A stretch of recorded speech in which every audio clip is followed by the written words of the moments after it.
Until Then is a game that I really hadn't heard much about prior to picking it up on sale. I'd seen a clip of it on TikTok and really liked the art style enough to keep it in the back burner of my mind. When I finally came to play it though, I was blown away. The story was incredible and the characters were enjoyable. I planned to play it because I knew I'd be able to make a video on it. I just wasn't sure what it would be.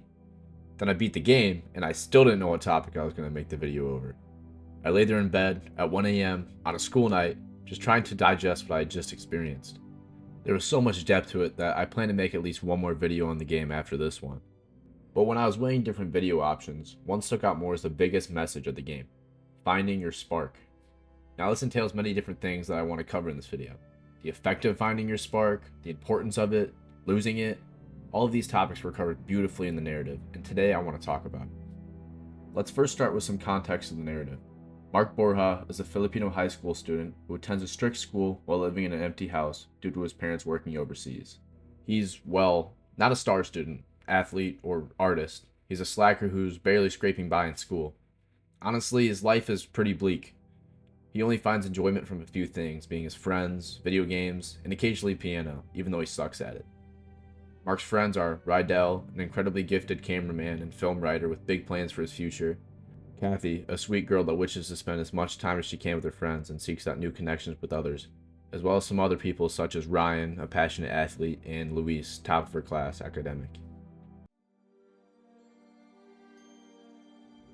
Now I want to get into life without your spark, / why it's so important to have one. Like I said, Mark's life isn't exactly enviable.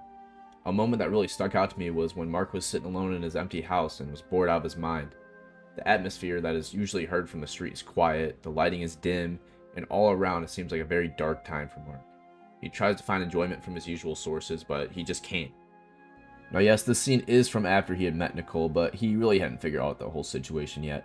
He was still suffering the experience of living without a spark. The most dangerous thing about this is Mark is unaware of how he is living because it's just his life at this point. He's used to living with no purpose or drive to do anything, and sadly, many people will relate to the struggle that he isn't able to identify. Now, thankfully, his life doesn't remain like this forever. Mark eventually finds his spark. One day, Mark is up to his usual procrastinating shenanigans and finds himself with 7 minutes to get supplies and finish an art project. While sprinting through the halls, he quite literally runs into something, or rather someone, who will change the course of his life. Nicole, an initially hot-headed new transfer student, is now rightfully pissed at Mark for not only ruining her project, but also ruining her first day at the school.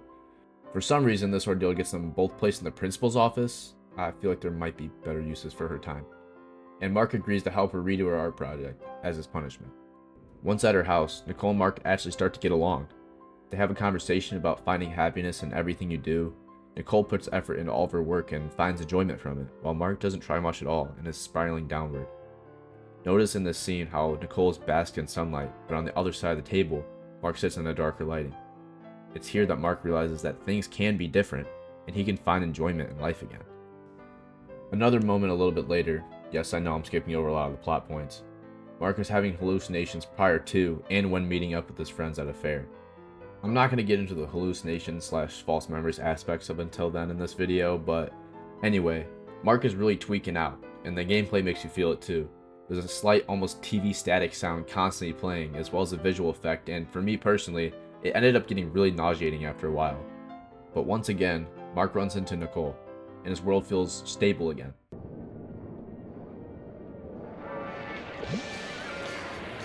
Everything feels good again.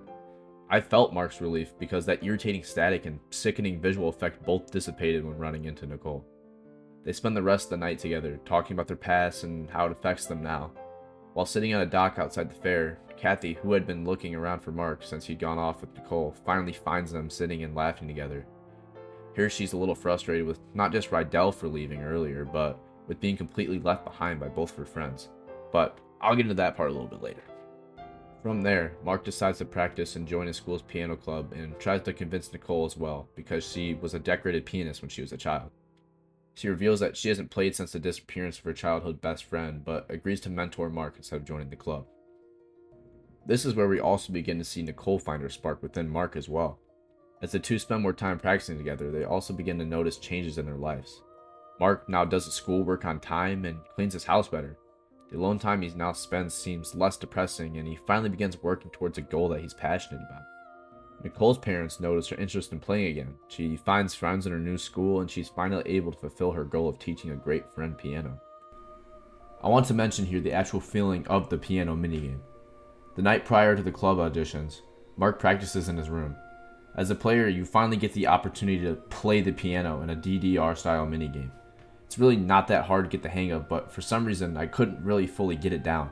Later, when doing the actual audition, the player is the one that actually plays the piano along with Mark. The pressure of all these days of work all accumulating into this one moment would make you think that I messed up the song more than when I practiced.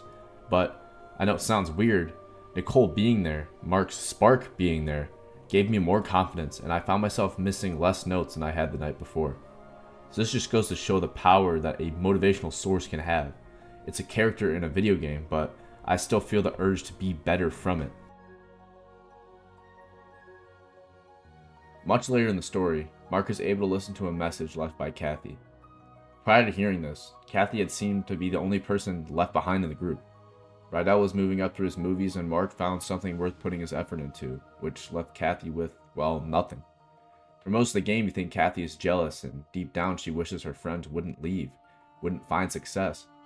But her message reveals that she wished the opposite. She saw the success her friends were having and was motivated to do so herself. A spark can be contagious. At one point, Mark and Nicole get into an argument. When he returns home, the vibe is immediately noticeable. And yes, I know this sequence is more about a different plot point, but I think it's still relevant as it's the loss of Mark's spark that becomes the catalyst for this section. Anyways, Mark tries to play the piano again, and as a player, you're the one clicking the keys. Just like before, the spark had a visible effect on me, the player. While before the presence of Nicole helped motivate me to play better, now her absence made me play worse, which is obvious in my gameplay. This really goes to show that the effect of losing one's spark has an equal amount of importance as finding it. Now, what is my point here? What am I trying to say? Well, I guess I'm trying to emphasize the art piece that Until Then is. It's an amazing narrative that encourages one to find meaning in their life, to find something worth living and striving for. I hope that by consuming this video and the game itself inspires you to find your spark. Find it, cultivate it, and don't let it go. Because if Until Then taught me one thing, it would be that finding your purpose is the greatest form of fulfillment for yourself and others around you.